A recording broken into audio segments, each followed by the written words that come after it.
Hi guys, you're welcome back to my channel. My name is Ifelua. In this video I'm going to show you how to cut and sew this 180-degree flare skirt. If this is something you're interested in learning, stick around and watch this video to the end. If you're also seeing this video and you haven't subscribed to my channel yet, please do well to subscribe. Thank you to all those who have subscribed. I really appreciate you. Give this video a thumbs up and also feel free to leave your questions or comments in the comment section. Now let's get started, guys. So these are the measurements I'm going to need for this tutorial: my waist measurements and then my skirt length. So I already have my skirt length as 25, but then I'm going to need to subtract about 2 inches for the band length. So my band length, I'm using 2 inches. So you can go more than 2 inches or lesser than 2 inches, but 2 inches is what I'll be using for this tutorial. So by the time I subtract the 2 inches from the skirt length, I'm going to have a new skirt length of 23 inches. Now I'm going to show you what to do to be able to get the waist measurement here, to be able to get an accurate waist measurement, and then I'll also show you how to use your measurements to fold this fabric into a triangle. So let's move on to the calculation aspect now. So to be able to get that part is called the radius, because you can't just put your waist measurement there. You have to be able to calculate it to get an accurate measurement for that part that is now going to equate into your waist measurement. So to get the radius, it is the waist divided by 3.14. This is because we are using 180-degree flare, so we have different measurements for each of the degrees of the flare. So for this 180-degree flare, it is the waist measurement divided by 3.14. So I have my waist as 32 inches. So I'm going to have 32 inches divided by 3.14. So I have approximately 10.2 inches. So it means this 10.2 that I've gotten now is what I'm going to be measuring out on that part, which is going to be the waist part. Now let's move on to how to fold this skirt to the exact measurements that you will need for the overall cutting of this skirt. So I have about 35 inches there. This is how I arrived at that. So I have my radius as 10.2 inches and my skirt length as 23 inches. So by the time I added those two together, I had 33.2 inches. Then I'm going to be adding 1.5 inches for the sewing allowance. So 5 inches for the waist area and 1 inch for the M line. So that is how I have about 34.7 inches altogether. So I approximated everything to 35 inches. Now to be able to fold your fabric into the triangle that we have, you measure out that 35 inches that we already calculated. You fold your fabric into 2 according to the 35 inches. Then you fold the fabric like a triangle. So this is what you are going to have. So you see that this part is in pieces while this other part has one side folded. So this is where you're going to be cutting from. Now the first thing is to measure out our radius on the fabric. So I have 10.2 as the radius. So I'm going to be measuring it from this side. You make sure that you're starting from this pointy angle where everything is folded. So I'm going to measure out the 10.2 inches here round. So by the time you measure this out, you see that you arrive at your waist measurement. So I have 8 inches here. I know this is folded like into 4 places. So 8 inches times 4 is still my waist measurement, which is 32 inches. So you make sure you just measure this before you cut out to be sure that you have the accurate measurement. Now starting from that point, I'm going to measure out the length of the skirt. So I have 23 inches as the length of the skirt plus 1.5 inches as allowance. So altogether I'm measuring out 24.5 inches for this skirt length. So I'm going to do that round.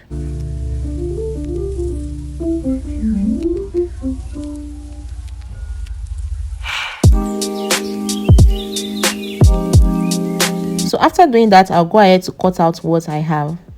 Now from here, I'm going to measure out the zip allowance. So I'm just going to extend it like that and measure out the zip allowance on the part that is not folded. So I'm using 1 inch for my zip allowance. So guys, this is what I have after cutting out. So I'm just going to cross check the measurements now. This is the 1 inch for the zip allowance, and I'm going to measure around for the waist. So I have 16 inches in total, which is my waist divided by 2. That's 32 divided by 2, which is 16 inches. So we are on the right part. Now let's move on to the band. So my fabric is folded into 2. So I have my waist as 32 inches. So 32 inches divided by 2, which is 16 inches. Then I'm going to be adding 1 inch extra for the zip allowance. So I have 17 inches all together. So I'm going to be measuring out 17 inches like that. Then for the length of the band, I have 2 inches, right? Then I'm going to be adding ½ inch for sewing. So that is 2.5 altogether for sewing by the time you fold the band in. But if you are going to be cutting the band out as it is like this, you will cut out 5 inches. So but if you are folding it in, you'll be cutting 2.5 inches. So this is the band, 2.5 inches, and then you are going to be using that 0.5 inches, 0.5 inches for the sewing allowance. So you're going to have 2 inches left as the band. Now let's move on to the sewing of the skirt. I'm going to notch out the midpoint of the flay. So that is my midpoint, that is the part that is folded. Now I'm going to do the same thing for the band and notch the midpoint of the band. Now I'm going to attach the band. Now just carefully watch the way I'm going to attach the band. The right side of the band is going to be facing the wrong side of this flay that we cut out. So the right side of the band facing the wrong side of the flay. So the reason why we're doing this is so that we can have a neatly finished waistline. So you're going to start pinning from the midpoint. That is the part that we notched for both the band and the flay. So after pinning the midpoint, I'm going to move on to the zip side and also pin them on both sides. Then you can start pinning the middle part together after pinning all those sides.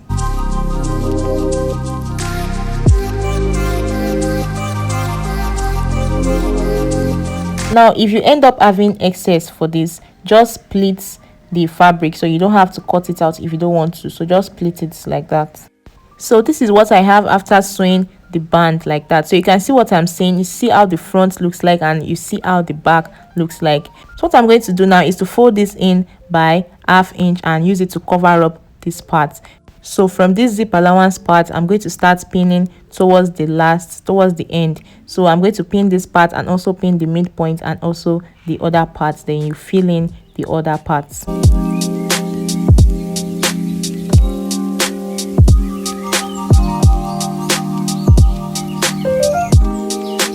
So when you're done doing that, you take it to your machine to sew just a little bit, like 0.25 inches or 0.125, just a little bit. So guys, this is what I have after sewing by that 0.125. Now I'm going to move on to fixing the zip. So I'm just going to pin this together. I'm going to make sure these parts align together well. Then I'll move on to also pin the hem lines together. Now for the zip length, I'm going to be using 9 inches for the zip length. So it depends on how wide your hip is. So just make sure you're using a comfortable measurement for it. So 9 inches is okay for this. Then from the 9 inches down like that, I'm going to sew it. So this is what I have after sewing the zip side. Then I'm going to join the zip to the fabric. Now this is it after joining the zip to the fabric. The next thing I'm going to do is to sew the hem line. So I left 1 inch for the hem line, so I'm going to fold it in by 0.5 inches twice. So this is how it looks like after sewing the hem lines. So you can see how neat it looks like. So this is it. I'm just trying to measure out what I have. So this is my waist, which is 16 inches. That's 32 divided by 2. Then the length of the skirt also remains 25 inches. So this is the end of this tutorial. I hope you guys try this out and let me get your feedback in the comment section. Thank you very much for watching, guys. I'll see you in my next video. Bye.